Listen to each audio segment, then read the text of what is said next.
pallav kalita আমাৰ education channel unique science টিউটৰিয়েললৈ তোমালোকক সকলোকে স্বাগত জনাইছো আজি মই প্ৰথম পাঠটো হাই সেকেন্ডাৰী ফাৰ্ষ্ট ইয়াৰ সম বেসিক কনসেপ্ট অফ কেমিষ্ট্ৰি বিষয়ে আলোচনা কৰিবলৈ আহিছো আৰু আজি মোৰ টপিকটো হৈছে mole concept so mole concept জনাৰ আগতে আমি দুটামান বস্তু জানিব লাগিব what is called gram atomic mass what is called gram molecular mass so atomic mass আমি যেটো পঢ়িছিলো এটো আমি আগৰ ক্লাছটোত আমি পঢ়িছিলো সেই ক্লাছটো লিংকটো আমি ডেসক্ৰিপচন বক্সত দি দিছো আৰু তাৰ সহায়ত তোমালোকে চাই লবা গ্ৰাম এটমিক মাছ সাপোজ কোনো এটা এলিমেন্টৰ এটমিক মাছটো গ্ৰামলৈ কনভাৰ্ট কৰাকে কি কৈছে গ্ৰাম এটমিক মাছ বুলি কোৱা হয় মই ধৰি লৈছো atomic mass of oxygen is 16 AMU আৰু 16 AMU তে আমি কি কৈছে এটমিক মাছ বিলা কি হয় এই স্কেলত লেখা হয় আৰু সেই 16 AMU তে কি হলে কনভাৰ্ট কৰিছো আমি গ্ৰামলৈ কনভাৰ্ট কৰি দিছো তেতিয়া তাক কি বুলি কোৱা হৈছে গ্ৰাম এটমিক মাছ যেটো এটমটো আমি অক্সিজেন লৈছো এখানে gram atomic mass of oxygen is 16 gram ঠিক আছে গ্ৰাম মলিকুলাৰ মাছ ঠিক আছে মলিকুলাৰ মাছক আমি গ্ৰামত কনভাৰ্ট কৰি লেখাকে কি বুলি কোৱা হয় গ্ৰাম মলিকুলাৰ মাছ বুলি কোৱা হয় so molecular mass of stress of আমি কিমান পালো হাইড্ৰোজেন দুটা আছে 2 into 1 1 is the key atomic mass of hydrogen sulfur কিমান আছে 32 atomic mass of sulfur 32 plus 4 into 16 is the atomic mass of oxygen so আমি কিমান পালো 98 u পালো আৰু এই 98 u আমি যেহেতু গ্ৰামত কনভাৰ্ট কৰি লিখিছো তেতিয়াই হৈছে gram molecular mass of stress of so এতিয়া আমি মলিকুল হক এটম হক তাহাতৰ কি হয় এটমিক আৰু মলিকুলাৰ মাছ বিলাক কি হয় তোমাৰ গ্ৰামত কনভাৰ্ট কৰাকে কি কৈছে gram atomic mass and gram molecular mass বুলি কৈছে এতিয়া হো মল কনসেপ্ট আমি সাতটা ফিজিক্যাল কোয়ান্টিটি পাইছো one of the physical quantity is amount of substance আৰু এমাউন্ট অফ সাবস্টেন্সত আমি কি ইউনিট হিচাপে মল হয় আৰু এটা সিম্বল হৈছে মল এটা হোৱাই উই ষ্টাডি মল আমাৰ হাতত এটা কোৱেশ্চন আহিব পাৰে হোৱাই উই ষ্টাডি মল সো মল আমি ষ্টাডি কি কাৰণে কৰিছো for counting number of microscopic particles মলৰ যদি ডেফিনেশনটো কম হয় amount of substance that contains the same numbers of entities বুলি কয় কি আছে it may be atoms molecules or ion as the numbers of atom present in 12 gram of carbon 12 isotope কলে কি carbon 12 isotope যাৰ mass হৈছে 12 gram তাত যিমান numbers of atoms present থাকে that numbers of atoms হৈছে তোমাৰ কি 1 mol কি ডিটাৰমাইন কৰিবলৈ গৈ আছো আমি 12 gram of the carbon 12 isotope কিমান numbers of atoms আছে আৰু সেই নাম্বাৰটো পোৱাৰ পিছতে আমি গম পাই যাম 1 মলত কিমান numbers of particles থাকিব তো ধৰি লৈছো mass of a carbon 12 isotope 1.992648 into 10 to the power minus 23 gram so এটা তোমালোকৰ হাতত কোৱেশ্চন আহিব পাৰে এটো ভ্যালু আমি ক'ত পাম এই ভ্যালুটো আমি কি হয় পালো এই ভ্যালুটো আমি মাস স্পেক্ট্ৰোমিটাৰ হয় পালো আমি we know 1 mole of carbon weight আমি 1 মল যেহেতু আমি কাৰ্বনটো হৈছে স্ট্যান্ডাৰ্ড এটা সাবস্টেন্স গতিকে ইয়া আমি 1 মল কাৰ্বনৰ weight আমি জানো 12 গ্ৰাম that is 12 গ্ৰাম তো কি আমাৰ এম কি আমাৰ numbers of atoms present in 1 mole so 1 মলৰ কাৰ্বনত নাম্বাৰস অফ এটম আমি কি কৰিব লাগে ডিটাৰমাইন কৰিব লাগে সো আমি পালো 12 gram per mole of carbon 12 so per mole carbon 12 ৰ মাস কিমান পালো আমি 12 গ্ৰাম ঠিক আছে per atom of carbon 12 or mass kiman palo ami 1.992648 into 10 to the power minus 23 gram so ami enake kori meli calculate kori ami eta value palo 6.02217 into 10 to the power 23 atoms per mole that means 1 mole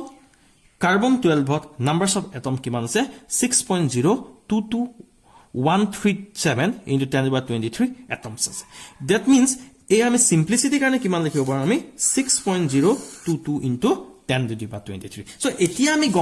আমি গম পালো যে 6.022 into 10 to the power 23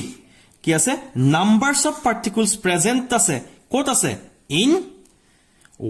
12 grams of carbon 12 যদি এটোৱে হয় তেনেহলে আমি মলৰ এটা ডেফিনেশন দিব পাৰিম 1 mole any particle have kiman particle thakibo 6.022 into 10 to the power 23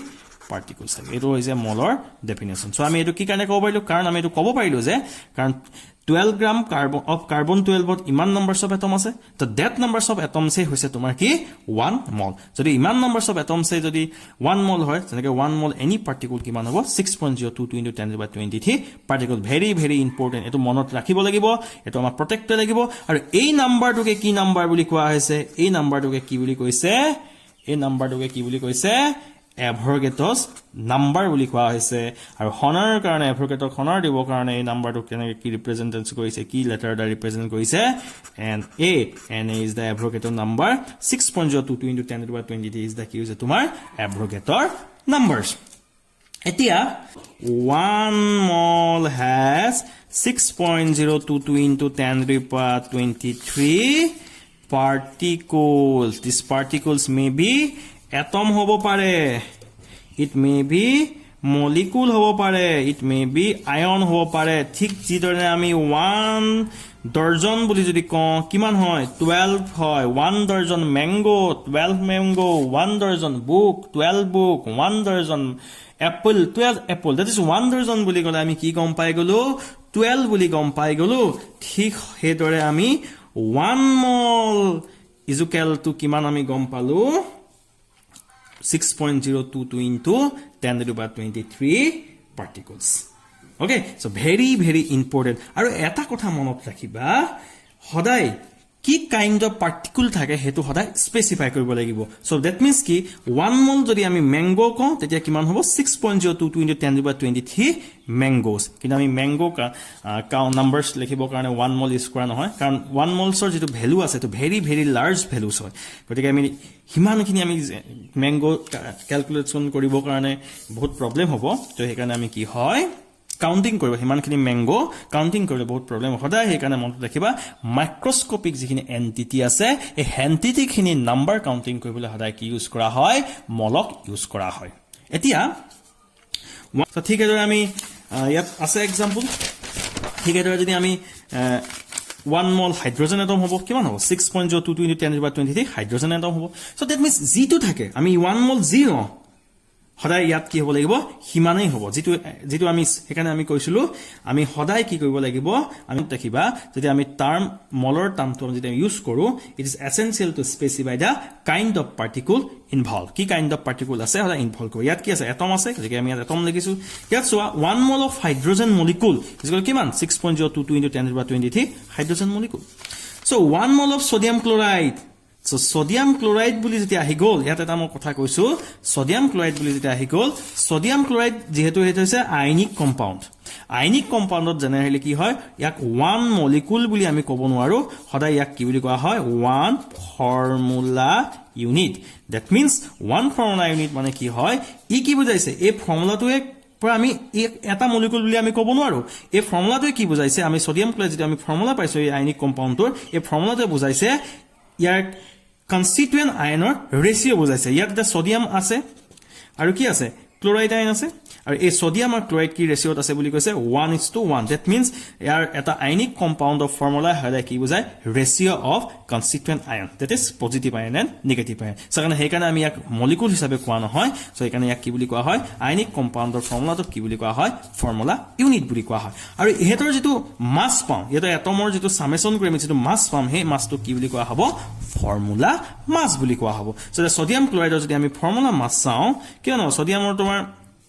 জানা সোডিয়ামৰ তোমালোকৰ এটমিক মাস জানা কি 23 প্লাস ক্লোৰাইডৰ 35.5 সাপোজ ইউ সো এতিয়া কি হৈ গল এটা আমি প্লাস 55 প্লাস কৰি আমি পাই গলো 58.5 ইউ এতিয়া কি হল ইয়াত কি আছে বা অবলিক এটমিক মাস এটা ইয়াক কি হল এটা সোডিয়াম ক্লোৰাইডৰ যেটো মাস আছে ইয়াক যদি আমি গ্ৰামলৈ কনভাৰ্ট কৰি দিম তেতিয়া সোডিয়াম ক্লোৰাইডৰ যেটো মাস পাম সেই মাসটো আছে গ্ৰাম formula mass so the sodium chloride gram formula mass pado gram formula mass of sodium chloride ami kiman palo 58.5 gram monot rakhiba so 1 mole sodium chloride kiman sodium kibo formula unit so 6.022 into 10 to the power 23 formula unit of sodium chloride etia ki hoy yak etia eta jodi sodium chloride formula unit sao eta sodium chloride jodi formula unit sao yat ami ki dekhisu eta ki ase tomar sodium ion আছে ইয়াত আৰু এটা কি আছে chloride আয়ন আছে যদি এটা sodium